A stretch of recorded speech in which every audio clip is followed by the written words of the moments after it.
I really enjoyed reading your autobiography here, product placement here, stories to tell. Thank you. I found it interesting because I read a lot of rock memoirs, especially over the last year, and I thought it was interesting how the conceit of each chapter was like the making of a song, or it tied like one of your life events to a specific song from that time or whatever. And I'm wondering if obviously you're a great songwriter with many songs to talk about, but I'm wondering if like you structure it that way, because unlike some rock memoirs like Motley Crue's The Dirt or whatever, your story isn't about like sex, drugs, and rock and roll. Like you even joke that. Sadly, no. No, it's interesting. You have your own story to tell, no pun intended. But was Yeah. that the reason? Was because it wasn't going to be some like debauched tell all type of thing? Partly that. I mean, my life story is my life story, and the answer to your question really is that, yeah, in a way, I mean, the book really, the very germ of the idea for the book came probably 9 or 10 years ago, really, with my going into doing solo acoustic shows. When I started touring that way, Mm-hmm. I was still doing band shows, and I still do, and I love the bigger rock and roll show. It's a blast. But when I started doing solo acoustic shows mainly because it scared the living out of me. And I like doing things that scare me.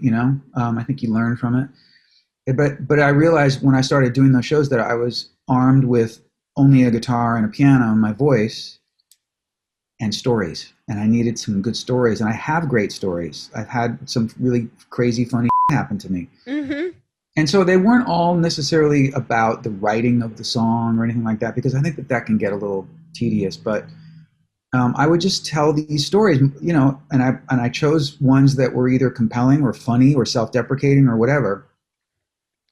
And the more I fleshed out those stories on stage for audiences, the more it started to feel like chapters. And so the initial pursuit of writing the book was stories from my career or behind the making of some of the records, and then it wasn't really until Simon & Schuster got involved about a year and a half ago, and my editor Sean Manning convinced me at the very end of the process to write a little bit more about my own experience in my own life. And I told him, look, I'm not writing. I've always been a very private person. Mm-hmm. I've never been in the tabloids. I've never been that kind of celebrity, if you will, And so then I thought, well, what's the happy medium? Oh, the happy medium is, if you, Lindsay, and I we're having lunch. Sure, We I'm don't know free. each other, but we're doing an interview, whether we're doing an interview over lunch or we're just somebody said, hey, you guys should know each other. There'll be stories I'll tell you about my life that I wouldn't necessarily, write on Twitter or whatever. And I would just know how to tell you that story without it feeling too invasive to me, but also get you some insight into me. And so that's Mm-hmm. how I approach the book. So you mentioned the self-deprecation thing, and that is definitely on your Twitter. My favorite tweet of yours is, I think, when you said you went to the dentist, even though your teeth were fine, because you just felt like hearing some of your music. Yeah, I like to hear my own songs. I think I liked that one. And you're obviously self-deprecating the book. My favorite line is the one where when you say you had to have hip surgery, the upside of that was Richard Marx and hip were in the same sentence or in the same headline or whatever. So yeah, Yeah. you're very self-deprecating, and you talk about that in the book about, you kind of knew what you were doing back then wasn't totally in line with the 80s times, about how you sort of prepared yourself for the career ups and downs you might have of falling out of favor or whatever. But Yeah. do you think in recent years, and I think the book will help with this, but do you think in recent years there's sort of been a Marxist cultural renaissance, if you will? Because I think obviously the Twitter and your humor on Twitter has helped with that. I think people are maybe a little more aware now of all the songs you've written for other people Yeah. besides your own. Do you feel that? Do you feel like you've become like, now people think like Richard Marx is pretty damn hip? Oh, I don't know that I would go that far.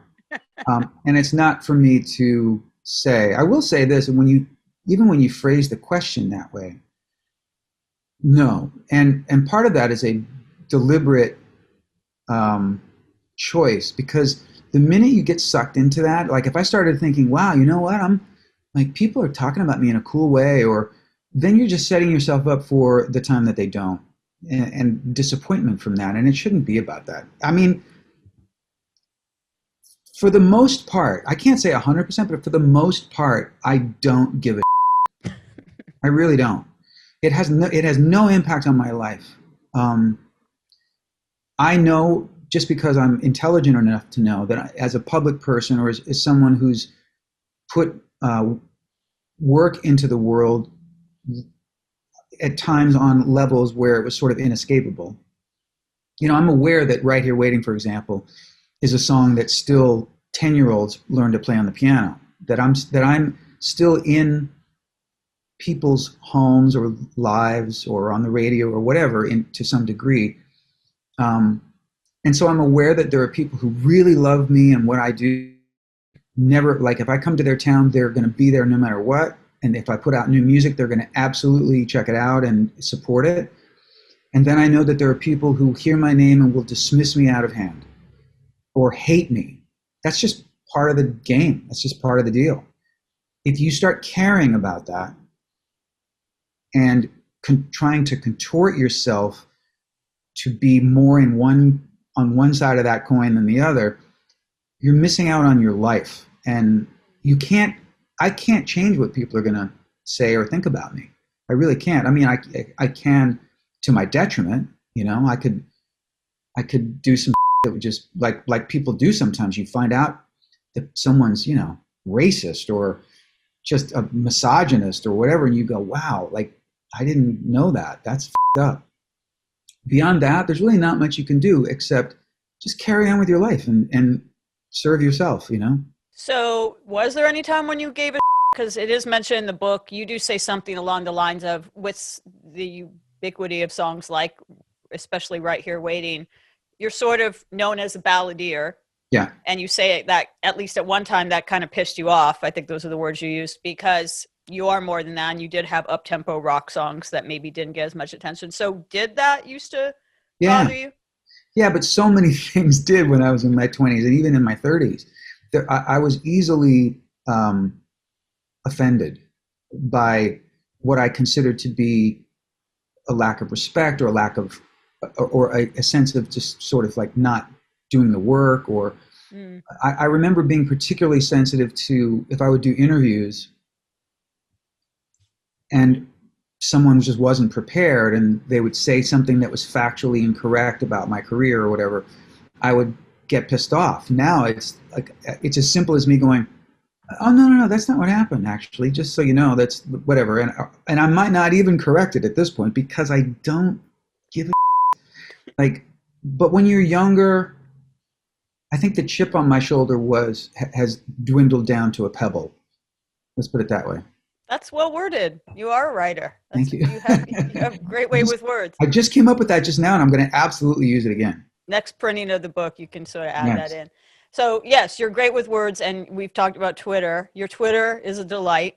And one of your 300,000 plus followers. And I feel like your Twitter could be a book. I don't know if you know, James Blunt did a book that was just like his best tweets. Oh, really? I feel like you could do that. Great idea. I might steal that idea. I feel like you should do that. But you get, not always, but you get self-deprecating sometimes, as I mentioned. But you also get very political on Twitter. And I wonder if you ever catch flack from that. Obviously, you have a wide fan base. Do you get a lot of hate from the people when you espouse your political opinions? And do you engage? Again, you probably don't give a but what's the situation there? Because I think a lot of people maybe didn't expect when you first joined Twitter that you would be so, Yeah. So you know what, Lindsay? opinionated. I think that is the word. I am definitely opinionated, and I definitely find it next to impossible not to respond to what I consider to be blatant ignorance or bigotry or certainly racism. I don't know how, I guess the word political is the easiest one to use, but I don't know that it's the most accurate because I'm not on Twitter or in any other part of my life espousing policy or opinions about much other than proper treatment of everyone. So, and especially when it comes to elected officials, like for instance, I'm 57. I started voting as soon as I could. So I guess my first presidential vote was in '84, and it was for Ronald Reagan. It was. So I'm a little yeah, surprised by that. well, no, I have voted for Republican Okay. politicians in my life. Mm-hmm. I've definitely voted more for Democrats, but I'm a registered independent. I'm not a Democrat. I also, as much as I find the current GOP to be the most distorted, vile, awful group of people I've ever seen in my lifetime in terms of politics, I'm also no fan of anyone in the Democratic Party. None. Mm. Like, Joe Biden would not have been my, maybe 20 years ago, I would have been like, yeah, Joe Biden might be a really good president. And I'm thrilled, don't get me wrong, I'm thrilled that he won this election. But he would not have been my choice to be the president of the United States. The screwed up thing is, I can't necessarily point to anyone I would say should be on either side of the aisle. I think they're all, to a degree, different forms of reprehensible and mercenary. Mm. Um, so it's interesting because when I get into a thing on Twitter, especially when you have people on the far right who say things like "shut up and sing" and nobody cares about the opinions of celebrities, and these are the same people who voted for Donald Trump and follow Scott Baio. You know what I mean? So that kind of tells you right there what the kind of mental, decision Uh-huh. making we're dealing with. Um, I think it's just, I won't say who it is, but I'm friendly with a guy who's a big celebrity, an actor, and he's huge on Twitter, but he's always been really, really, really absent on in terms of making statements or anything that could be perceived as a political bent. And he's Mm-hmm. very much aligned to my way of thinking. He's just chosen to use that platform to promote himself, and I that's fine. That's great. He actually probably has a more peaceful day throughout the day than I do because of it. But I feel like I can't be on the platform and see something that is so outrageous and awful and not respond to it. Now, I don't want to belabor this too much more with you, Lindsay, because I feel like I'm just going on and on about it. No, But I'm interested in what you it have to feels say. like an opportunity to sort of clear up some things. Okay. You could pour through my Twitter feed, and unless it's either an elected official, who I think that they're fair game no matter what to all of us. They're our employees. They work for us. Okay, Mm-hmm. and maybe someone who's a public person who has tweeted something that is so egregiously racist or bigoted. I don't go to people's accounts and attack them Right. or call them out. I don't care what you tweet. I could give a. I will, however, respond when you attack me or when you're rude to me or if that's then the gloves are off. Mm-hmm. Um, what's hilarious is I'll get in a span of an hour, if I were to look through my mentions, I'll find 50 people calling me every name you can imagine, like vile stuff. But if I respond to somebody once with Mm-hmm. a similar kind of thing, I'm the hateful one. You know what I mean? So I get what the rules are. I don't care. Every once in a while, I'll just say, F it, I'm not going to do this anymore. But that's just not who I am. I can't, ever since I was a kid, if I see something that's wrong, I feel like I have to point out that it's wrong and try to make it right. You know what I Mm-hmm. mean? Absolutely. Well, I mean, of course, I had to bring it up, not just because I am a huge fan of you on Twitter, but also because, I mean, if you Google your name right now, unfortunately, stories to tell isn't what comes up first. It's all the Right, Rand Paul stuff. The Rand right, Paul stuff is all that stuff. Do you have right. any comments about that? Anything you want to clear up about that? I mean, it seems pretty obvious. I made a quip. Look, let's start with this. Would I ever really endorse and support physical violence against someone? I can't think of a circumstance. I mean, yeah, if someone's physically attacking someone I love or something, then it's a totally different thing, right? Mm-hmm. I made a quip which I liken to, you hear about some raging who's just constantly getting his ass handed to him, and you might go, I mean, he kind of asked for it, or he kind of had that coming. Mm-hmm. That's just, show me a person who's never ever thought of that in regards to anyone, and I'll show you a liar, right? To me, what I quipped was nothing more than that. Mm-hmm. Rand Paul, stupid me, Rand Paul used that to his advantage. He went on Fox News and pathologically, as he always does, lied about what I tweeted, what I said. He actually claimed that I incited violence against him, that I was the reason he got a suspicious package of powder the next day. I thought, if I did that, Louis DeJoy should get a raise. If you can get a piece of mail to somebody overnight now, then I'm been misinformed. He's a really disingenuous, traitorous prick, and I made a joke, and the people who rallied to his defense are the same people who defended or had nothing to say when Trump retweeted someone saying the only good Democrat is a dead Democrat, or never had a problem when Donald Trump at a rally said, knock the hell out of him and I'll pay the legal fees. Go beat up protesters exercising their First Amendment rights. So these people who are supporting Rand Paul and attacking me are just the typical ultimate hypocrites. And they're full of shit. So that's my comment about that. Like I said, you're very good with words. So thank you for that. Let's get back into the book stuff and the music stuff, because we were talking about Right Here Waiting.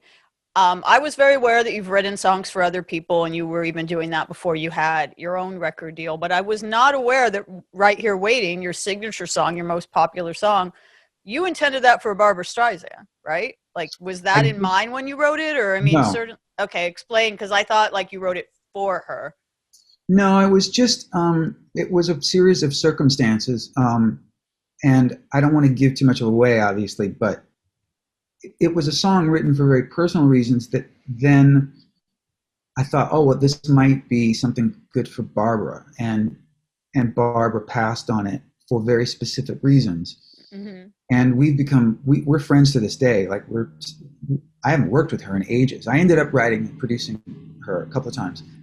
But we haven't worked together in ages. We're just friends, and they're neighbors, and her husband, Jim, is an awesome guy. And every once in a while, I'll remind her of that, and I'll just thank her, because had she recorded it, now it might have been a massive hit for her, I don't know. But the fact that she passed on it was really the catalyst that got me to record it myself, and it changed my life. So it's sort of like one of those funny things where, on paper, you don't want to be rejected. You don't want your work to be rejected. In this case, it was a blessing. Has she ever voiced any regret that she didn't, being that it became such a hit? No. Barbara doesn't work that way. Her mind doesn't work that way, because, I mean, she has said, I've passed on songs that became huge hits for other people. That doesn't mean that they would be hits for me. And I have to do what I feel is right for me. And you can't argue. Her track record is undeniable. So I don't think Barbra Streisand, no matter whether it's Right Here Waiting or any other song that became a hit by someone else that she passed on, Barbra Streisand is not sitting around her house going, I wish if only I'd recorded Right Here Waiting, maybe I would have a career to speak of. Fair point. Well, obviously it was a huge hit for you. So, and kind of, I guess you could say, I mean, it didn't launch a career. Don't Mean Nothing was a huge, he would have had hits before, but like, that's, again, like you say, the signature song.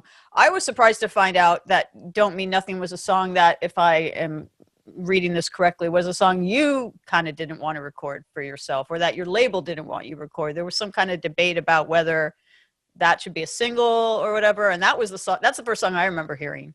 Yeah, it was my first single. Okay, well, that would make sense. No. That's the song I wanted to launch my career. That was the song I wanted people to hear me sing first in my artist life. And this was a time when radio was still, first of all, terrestrial radio still sort of existed, and it was the go-to to listen to music, right? And it was very formatted. It still is, to the degree that it exists. And so I was dealing really with two people at my label in the beginning, throughout my career: the head of rock radio promotion and the head of pop radio promotion. The head of rock radio promotion heard the song once and said, this is a game changer. This is a career launcher." And he was tireless. I was a brand new artist nobody had ever heard of. And with his help and my hard work and a good song, we went to #1 on the rock charts and stayed there for 3 weeks or whatever. My then head of pop promotion heard the song and went, "There's no way this is going to cross over to pop. This is just not a hit." Hmm. And he wanted to launch my career with "Hold On to the Nights," the ballad, because that was just easy. It was like and so we really had to push back, and it was a weird position to be in. I'd been trying to get a record deal for several years to no avail, and now here I have a record deal. I've finished my album, and now I already have conflict with my label, with somebody at my label. But we didn't roll over, and and then I think the success of it at rock radio sort of silenced him a little bit. And then he got behind it, and then we went to #3 on the pop charts. I was also very surprised to find out that you had been shopping for a deal with, not much progress for years, because Yeah. as the book shows, even before you had a record deal, you were a very in-demand session person. You'd sung on all these superstars records. You'd worked with Lionel Richie. You'd had hits you'd written for Kenny Rogers, and the list goes on. It's like you were a new artist, but you weren't like fresh off the turnip truck, never done anything. You already were known in the business. Right. What was it? Why were these labels passing on you? It seems like on paper it'd be like, oh, this guy who like sings with all these superstars, writes all these hits. Like, yeah, he should be putting albums out himself. Like, I'm very surprised that people weren't seeing it that way. I think I can answer that question with a quote that I now realize I should have put in the book, but I just thought of it. There was a guy who was the head of A&R. You know what that is, right? Mm-hmm. So A&R, for your listeners or your readers, A&R stands for artist and repertoire. The executives that worked in the A&R departments at labels were the people who signed or rejected artists. There was a guy who had heard me. I'd pitched my stuff to him, and this was like songs like "Shoulda Known Better" and "Endless Summer Nights," which became big hits off my first album. He rejected them, along with many other executives. But this guy, who was the head of A&R at Capitol Records at the time, knew a friend of mine, and he said to my friend, "Yeah, Richard Marx, he sings great, and he looks great, and he's a really good songwriter. But is he an artist?"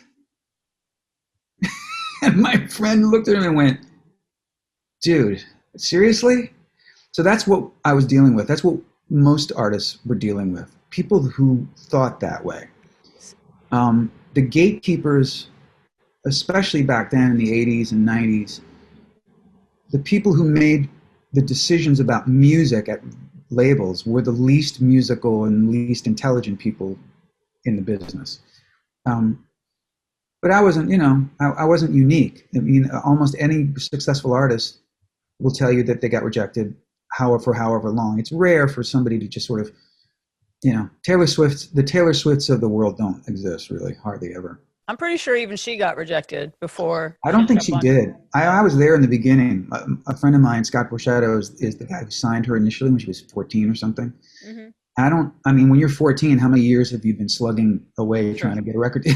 Yeah, fair point. See, the story you tell me surprised me because perhaps, obviously wrongly, I assumed that it wasn't the artistry, the singing, the songwriting, the musicianship that was the issue with labels. It was that it was in the middle of the 80s where we had, the Duran Durans and the Culture Club, and we had the hair metal starting to come in as well in the mid 80s. And that they were like, oh, this guy, despite the lovely mullet you had, this guy doesn't have, doesn't look like the people on MTV or whatever. I thought it was an image thing. It's very surprising to me to find out that what they were talking about was the opposite of that.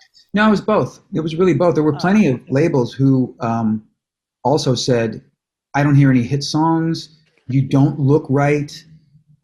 You have no image." I got all that too. But my favorite one was the guy who got past all that and was like, "Yeah, he sings great and he looks great and he's a great songwriter, but I don't know, is he an artist?" Well, you obviously you are, and you not just wrote all these hits for yourself, but as I mentioned, lots of songs for other people. And I knew about a lot of them, but some of them in the book that were mentioned were surprising to me. I was like, oh, I didn't know he wrote that. What is the song that people are most surprised in general in your experience to find out it was by you? The two that come to mind the most are "Dance with My Father." Really? Okay, I knew that one. Even though I accepted the Grammy for it on stage in front of millions and millions of people, that seems to surprise people. But Vixen's "Edge of a Broken Heart," That's the one I didn't know. I love that song. I had no idea you wrote that. yeah, and produced it. I had no idea, no Yeah, idea at all. So and how did I write about that whole making of that record with them in the book because it's a really interesting story. And it was in the first year of my, I was on my first tour. I was on my first headlining tour, I think. So it was, yeah, it was like a year after my first album came out. And they got signed to the same label as me. They got signed by the same manager I had at the time. And so I was sort of the go-to obvious person to help them try to get on the radio. And I loved, I mean, it's so funny because people are so surprised by it because they were sort of like the first. I mean, there was the Lita Ford, Joan Jett group, whose name is escaping me right now, but Runaways? the Runaways. But they weren't as metal-y as Vixen was trying to be. Mm-hmm. And but I still loved. I mean, I was still a rock artist who had pop hits. I wasn't a pop artist who had the occasional. I really started at rock radio, so it made sense that they would want to find somebody to write a guitar-based rock song that could cross over to pop. And so I wrote the music, and then I got some help on the lyrics from my buddy Fee Waybill from the Tubes. And then I went in, I had all of 24 hours really to produce the record because I was touring. It was Wow. like, we have to get this whole thing in one day. And it was quite an adventure, which I write about in the book. And, but yeah, and every once in a while, Lindsay, I'll be playing a show and so I'll hear somebody yell out, "Edge of a broken heart," and That was me. That I will be break, me. I break into the chorus. I still love that song. I mean, It's that's a really such a good a song. fun record. Were you cognizant of when you were writing the song, particularly the lyrics of, you were talking about how there weren't many women doing that. And that was like the height of dude oriented hair metal on MTV. It was all about Poison, Motley Crue, Faster Pussycats, Winger. yeah, all of that. And very few, the only time you saw women on MTV during that time, at least in rock, I mean, Debbie Gibson things were happening, but like in the only time you saw women in rock videos on MTV was when they were in cages or, Yeah, you know, they were dancing on stage or whatever. They were the eye candy in the videos, the video yeah, vixens. And yeah, that's fine. But then there was Vixen, the actual Vixen. It's yeah. like, were you cognizant of that when you were writing it? Like, oh, this is actually kind of like important to like represent the ladies in this space. Yeah, and very much so in the lyrics of that song. Um, Once I had written the chorus, I believe, or most of the chorus lyrics, and then I was on the road when I wrote the song, so I called Fee Waybill up and I said, "Listen, I know enough about this band that we can't have weakness in the lyrics. This Mm. can't be a girl pining for a guy song." And then Fee came up with the line, "And you're going to be sorry, baby, when it's over." And there was something about that, especially at that last line of that bridge, and it's a big high note. And you also, you know, it was important that the singer, Janet Gardner, had so much grit. I mean, she was like, I think she was classically trained. Her range was insane, and she had a beautiful voice when she wanted it to be beautiful. But she was like, she had power and grit, and it just, it all just sort of worked out. And but yeah, I was very cognizant about keeping it from you know, you mentioned Barbra Streisand. Barbra Streisand tends to record songs from a place of strength as well, you know, in a totally different genre, a different world. Mm-hmm. But the same thing with Vixen. They didn't want to write songs that were victim-y, you know. Interesting. When you write something, I mean, I guess there are some cases where you write something not necessarily knowing who might who might sing it or if it will be by you. But from what I gleaned from the book, usually you kind of had an assignment already or whatever. It was like, let's do a song together kind of thing. Do you approach songs differently or lyrics differently when you know it's for a specific artist and not for yourself? Yeah, for the most part. If I'm writing something for someone, I do my homework on them. When I'm writing with someone, then that's a no-brainer because I will almost always drive and take the lead on the music and the melody and the catchy parts of the thing.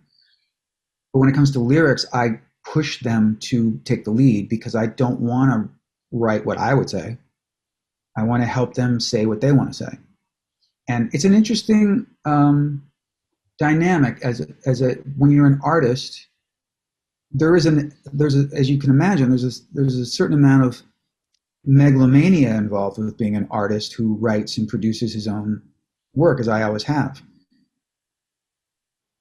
That switch has to get switched off when you're collaborating with another artist. Your ego has to step out of the room completely.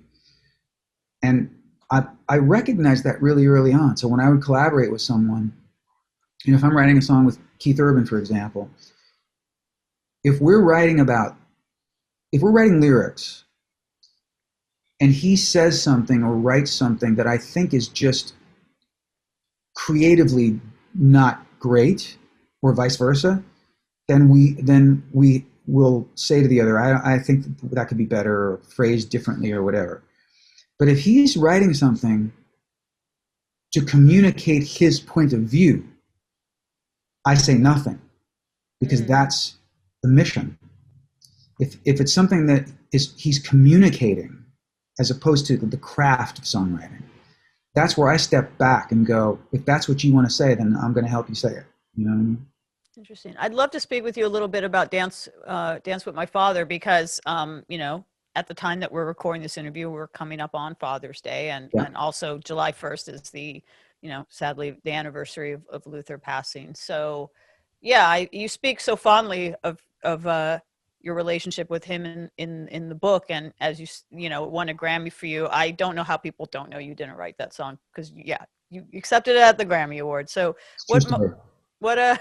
what fond memories do you have of I know this song probably to like what I was saying, obviously it was something that was personal to Luther and his experience and his memories of his dad, but you obviously could relate to, you had gone through the loss of a parent as well, Yeah. more recently. So Yeah. what memories do you have of writing that song? It's like his signature song, really. And that's the word he used for it when we finished it. He he was so proud of that song. Um, I think Luther would have written Dance with My Father with or without me at some point. Hmm. What he said to me was, I have this idea, I just got an idea for a song, and I need to write it with you. And I know that a big component of that was that we had written already together. We'd written a couple of songs together that we both loved that he recorded. We were great friends, but I think it was because one of the things that deepened our friendship was 6 or 7 years before when my father died tragically. I I was reeling from it. I was in such a state of grief that no one, the closest people to me, couldn't help me with. And then one night I got a call from him, and we talked for I don't know, at least an hour.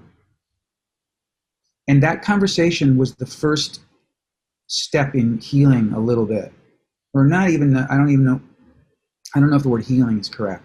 It was the first step out of grief, out of the deepest state of grief, you know.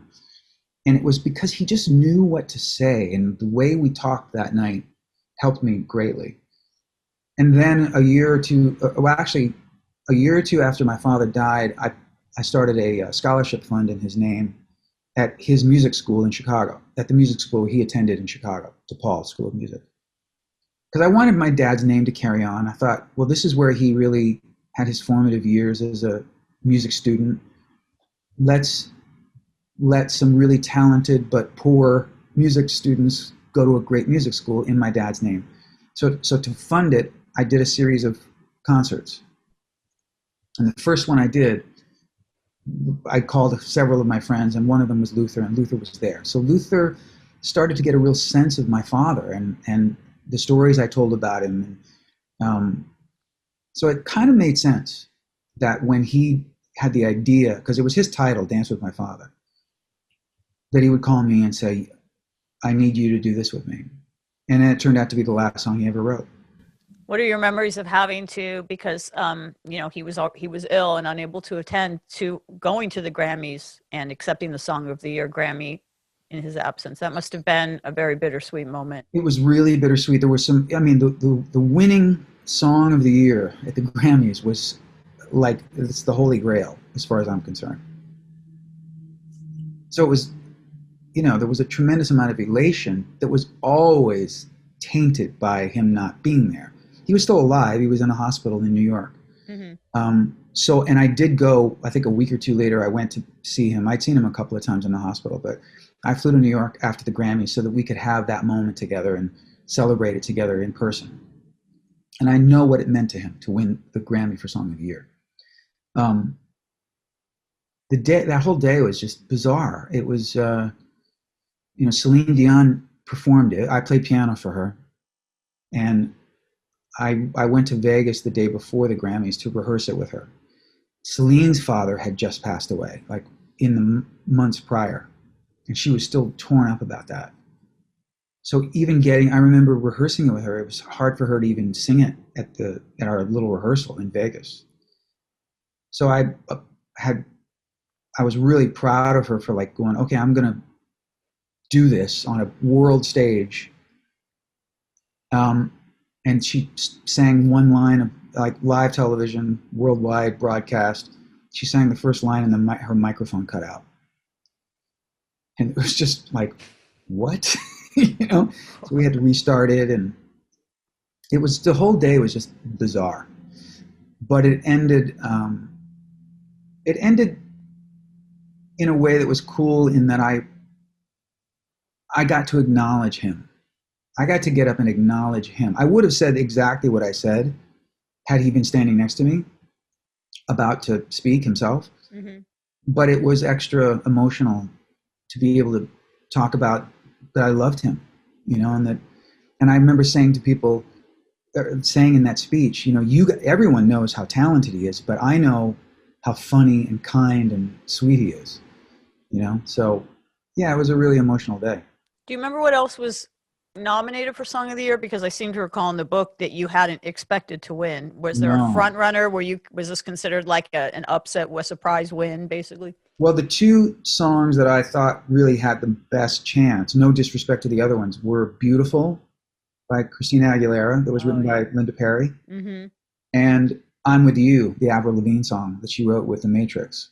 Oh, yeah. That was actually my favorite song of the year, I'm With You. I still, like, every time that song, if I hear it on the radio, or now it's just like me, it gets played in the dentist's office. I love that song, and I love Avril's performance on it. So I was thinking, I just don't. Those songs also were like massive chart hits on the pop charts, whereas Dance with My Father was, a huge R&B hit, but it wasn't. It didn't have the kind of chart success that these other songs had. So I was actually really surprised. I thought we had a much better chance at winning R&B Song of the Year, which Beyonce won for Crazy in Love. And that was the other thing. I thought, if it's not Christina Aguilera or Avril, it's got to be Beyonce's Crazy in Love. And so it was, it was shocking. Do you have any nice stories about people who've lost their father or lost a loved one, a parent, whatever, that have reached out to you about what this song means to them? Or countless stories. I'm sorry I'm in the shadow here, but it's quite all right. I'm 57, so it actually works best for me. I got a ring light, so. Yeah, you did. I carry it with me everywhere I go now. Countless. I too many to count. One thing that I experience in my live shows over the last, 10 years or so is when I do, because I didn't do Dance with My Father for several years. I felt like it was, after Luther died, I was like, I was asked to sing it so many times in different circumstances. And I was like, I can't. It felt wrong. It felt, there was something about performing it myself, even though I'm a co-writer on it, that just felt uncomfortable for me. And then I realized that it was just me missing him, and that me singing it would be emotionally hard for me. Mm. And then I had this epiphany in my shower one day, where the great epiphanies come. And I thought, no, what's more important is that you sing at every show you can and never let people forget him, and talk about him and keep his memory alive. And so that's really what it's become. But what I've experienced, I mean, ever since I started, ever since my first ballad hit of Hold On to the Nights, I'm used to looking in the crowd and seeing women with tears streaming down their face because they're thinking of a lost love, or that they wish they could have loved that way or whatever. But when I sing Dance with My Father, I see men crying, and that's different. Wow. Well, I know I've kept you for a while. There's just so much to talk about. Everyone should read this book. But on a lighter note about the Grammys, I do want to ask: is the Richard Marx Amendment still on the books? I Is that think it still a is. thing? I don't know if it's still called that, but at the time, that's what somebody told me it was called. And yeah, that's an interesting chapter of the book because it seemed like, like in my case in 1988, for me not to even be nominated for Best New Artist seemed a little bizarre. Mm-hmm. You'll read about why that happened, but they did change a lot of the rulings after that, because not just because of my example, but Whitney Houston and other people who the Grammys, the way they made up the rules and enforced the rules was about as random as it gets. Still, they're Yeah, always changing what it means to be Best New Artist, what criteria qualifies. I mean, Yeah, not only that, or to I remember the year that I was nominated for something, but I remember the song of the year was "Wind Beneath My Wings," and that song had been written and recorded like 15 years prior. Like, so I'd be like, well, maybe pick a rule to stick to, and that might be helpful. So yeah, the people at Naris and the Grammys have definitely taken some flack for their sort of willy-nilly choices of how to make up the rules. well, the Richard Marx Amendment sort of maybe helped things a little bit. You've done, it's a little bit of a cliche question, but to wrap things up, you've done so much with your career. You've written for yourself, for other people. You've had hits in pretty much almost every genre, pop, rock, country, Not polka though. not polka. Well, is that maybe the answer to my question? I was going to ask, what is it that you haven't done yet that you would like to do? It could be a dream collaborator you'd like to write for, or it's just something musically you haven't done yet. The only thing that comes to mind, I really worked with everyone that I mean, there are a couple of people I would have loved to have worked with. It's okay. I've gotten to work with amazing people, and hope to continue to. But the one thing that has eluded me in my career, whereas like Vixen, for example, I wrote and produced their breakthrough song. Mm-hmm. I co-wrote and produced Josh Groban's first single, "To Where You Are." Um, so I've worked with brand new artists who broke out, but I didn't discover them.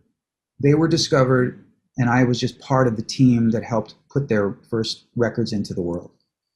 I've I have attempted it before. I've worked with a couple of artists over the years where I've gotten them record deals, I've, but it's never really happened for a variety of circumstances. Some that make sense and some that absolutely don't.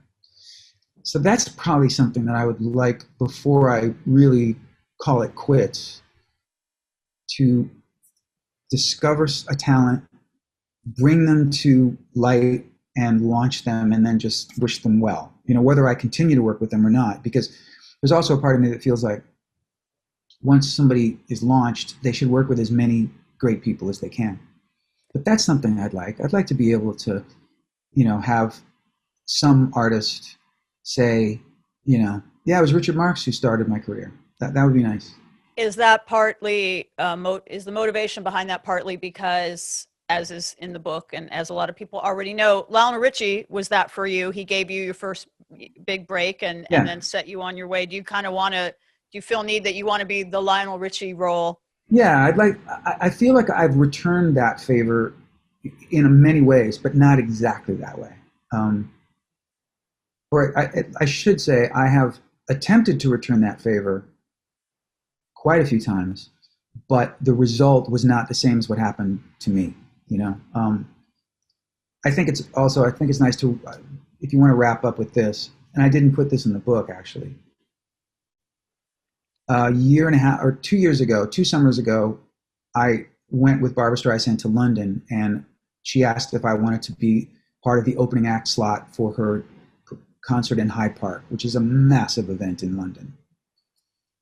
And so I went and I played, you know, a 90-minute set or whatever um, prior to her performance that night.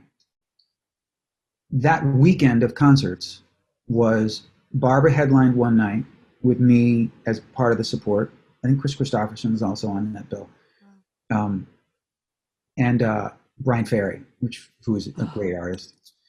Huge fan Uh, of Brian Ferry. but the next night, Stevie Wonder headlined, and Lionel Richie was one of the support acts. And I'd hoped to run into him, and I think I had texted him like on the way to London, and we were going to try to get together, but it was chaotic. I closed my show, and by the time I got back to my hotel, there was a text from Lionel. He was staying somewhere else. And he texted me and he said, I'm sitting on my balcony of my hotel room, listening to you sing right here waiting and hearing thousands and thousands of people singing it even louder than you are. And I can't tell you how proud I am of you. And that's just like, and I remember texting him back and saying, it's because of you, man. Like, and I think I've been really diligent about always letting people know that. He really is a really gracious gentleman, aside from being a monster talent. But that he would have that experience and text me 40 years or 40 something years after he heard my tape and said, hey man, you should come to LA and try to make it in the music business. That's a pretty amazing story.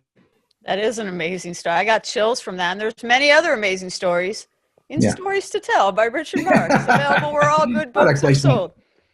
I enjoyed getting all these stories from you. This was a wonderful conversation. Thank you so much for being so generous with your time, and congratulations on the book. And I'm looking forward to whatever you do next. Thank you, Lindsay. You're awesome. Thank you. So are you. Thank you. Take care.